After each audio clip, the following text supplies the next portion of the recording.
حیات و صحابہ کے اندر ایک واقعہ سامنے آیا۔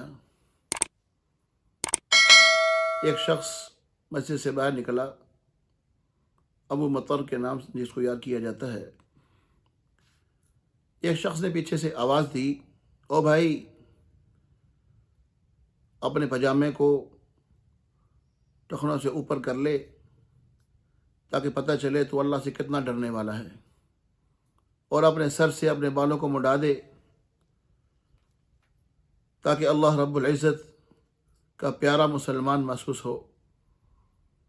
وہ شخص کہتا ہے میں نے مڑ کے پیچھے دیکھا تو سیدنا امیر المؤمنین حضرت علی تھے، جو مجھے کہہ رہے تھے کہ تیرا پجامہ جو ہے، تیری شلوار جو ہے، تیری دھوتی جو ہے وہ ٹخنوں سے نیچے جا رہی ہے، گویا تیرے ٹخنے ڈھکے ہوئے ہیں۔ یہ اگرچہ چھوٹا سا عمل ہے لیکن اللہ کے ہاں اس کی بڑی قدردانی ہے۔ امام الانبیاء سرور دو عالم صلی اللہ علیہ وسلم نے فرمایا، جو دنیا میں ٹخنے ڈھک کے چلتا پھرتا ہے مرد، حالانکہ اس کے لیے ٹخنوں کا ننگا رکھنا ضروری ہے، فرمایا جب اللہ رب العالمین کے دربار میں پیش ہوگا، اللہ اس سے اپنا پورا چہرہ موڑ لیں گے، اپنی رحمت کی نگاہ سے اس کو نہیں دیکھیں گے، ناراضگی کا اظہار کریں گے۔ آج کل رواج الٹ ہے، خواتین کو اللہ رب العالمین نے، اللہ کے پیارے محبوب نے ٹخنوں کو ڈھک کے رکھنے کا حکم دیا ہے، مردوں کے لیے ٹخنوں کو ننگا رکھنے کا حکم دیا ہے۔ ہمارا نظام بالکل اس کے الٹ اور خلاف ہو گیا ہے، بہت خطرہ ہے، اللہ عمل کی توفیق دے۔ چنانچہ سیدنا علی نے آواز لگائی، ٹخنے ننگے کر لے تاکہ پتہ لگے تو اللہ سے کتنا ڈرنے والا ہے، اپنے سر کو منڈا لے تاکہ اللہ کا محبوب مسلمان اچھا اور نیک صالح انسان محسوس ہو۔ یہ کہا آگے چل دیے۔ آگے اونٹوں کا بازار تھا، آواز لگائی، او بھائیو ضرور بیچو، ضرور کام کرو، لیکن قسم نہ کھانا، قسم کھانے سے آپ کا مال تو بک جائے گا لیکن آپ کے مال میں برکت اللہ اٹھا لیں گے، تمہارے مال میں برکت نہیں رہے گی۔ اسی طرح ابو مطر کہتے ہیں کہ میں سیدنا علی کو دیکھ رہا ہوں، ہاتھ میں کوڑا بھی پکڑا ہوا ہے، تو اس طرح مختلف لوگوں کے پاس بازار میں جا کر ان کو آوازیں دے رہے ہیں، مسائل سمجھا رہے ہیں، اچھائی نیکی کی تلقین کر رہے ہیں۔ اونٹ والے سے فارغ ہو کر آگے گئے، ایک کھجور کا بیچنے والا وہاں بیٹھا ہوا تھا، ایک خادمہ نوکرانی کسی کی وہاں کھڑی تھی اور وہ وہاں کھڑی رو رہی تھی۔ سیدنا علی امیر المؤمنین نے ارشاد فرمایا کہ بیٹی کیوں پریشان ہے، کیوں روتی ہے؟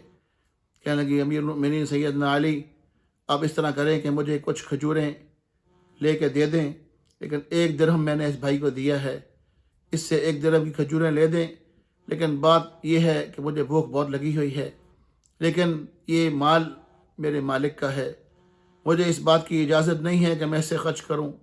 سیدنا علی نے اس بندے کو کہا بھائی اس کا درہم واپس کر دے اور اس کو کھجوریں بھی دے دے۔ وہ کہنے لگی کہ نہیں میں نے ایسے نہیں لینا۔ سیدنا علی نے کہا کہ نہیں بیٹا، جب تجھے الاؤ ہی نہیں ہے، اجازت ہی نہیں ہے، تو پرایا مال تیرے پاس ہے، اس مال سے اجازت کے بغیر تیرے لیے کھانا جائز نہیں ہے۔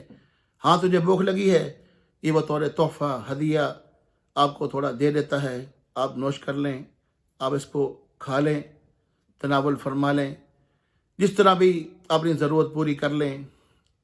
اللہ رب العالمین کا یہ بندہ سیدنا علی آگے چلے، آگے جا کے دیکھا وہاں درزی بیٹھے ہوئے تھے، ایک دکاندار کے پاس گئے، کہا کہ یہ جو قمیض آپ نے تیار کیا ہے یہ مجھے دے دیں۔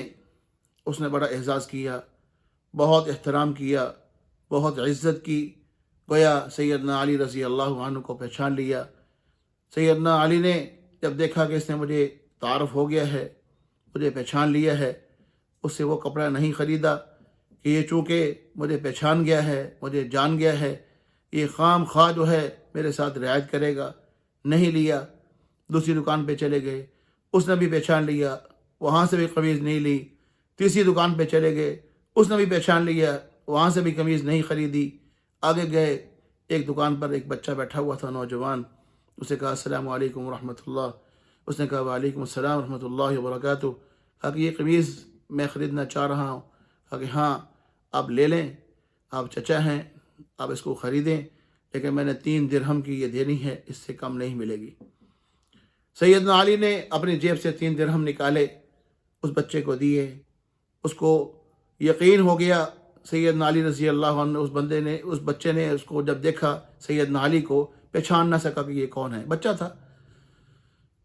اصل مالک اس کا باپ تھا، وہ کہیں باہر کسی تقاضے کے لیے گیا ہوا تھا۔ اس دوران وہ 3 درہم کی قمیض لے کر، حدیث پاک میں آتا ہے گھٹنوں تک اس کے بازو لمبے تھے اور ٹخنوں تک وہ لمبی تھی، خریدی، 3 درہم دیے، اپنے گھر میں پہنچ گئے۔ پیچھے سے جو ہی اس کا باپ آیا، جو اصل دکان کا مالک تھا، لوگوں نے کہا کہ اس کی دکان پر، آپ کے بیٹے کے پاس سیدنا علی تشریف لائے تھے، ان کو ایک ضرورت تھی، انہوں نے ایک قمیض کو خریدا ہے، لیکن 3 درہم اس آپ کے بچے نے لی ہیں۔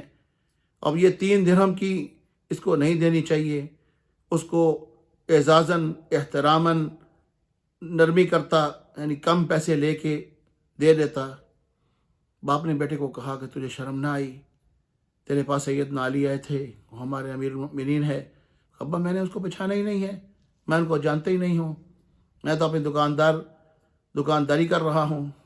خیر، انہوں نے اپنے اس گلے سے جہاں وہ پیسے رکھتے تھے 1 درہم نکالا اور بھاگتے بھاگتے پیچھے گئے۔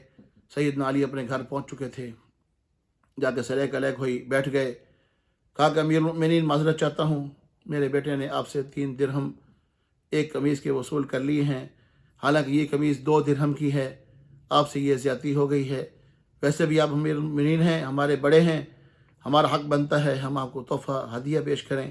کہا کہ نہیں، اس بچے نے اپنی رضامندگی کے ساتھ 3 درہم میں دی ہے، اور میں نے اپنی خوشی کے ساتھ 3 درہم میں لی ہے، لہذا کوئی ایسی بات نہیں ہے، آپ بلا تکلف میرے اس درہم کو استعمال کر سکتے ہیں۔ والسلام علیکم ورحمۃ اللہ وبرکاتہ۔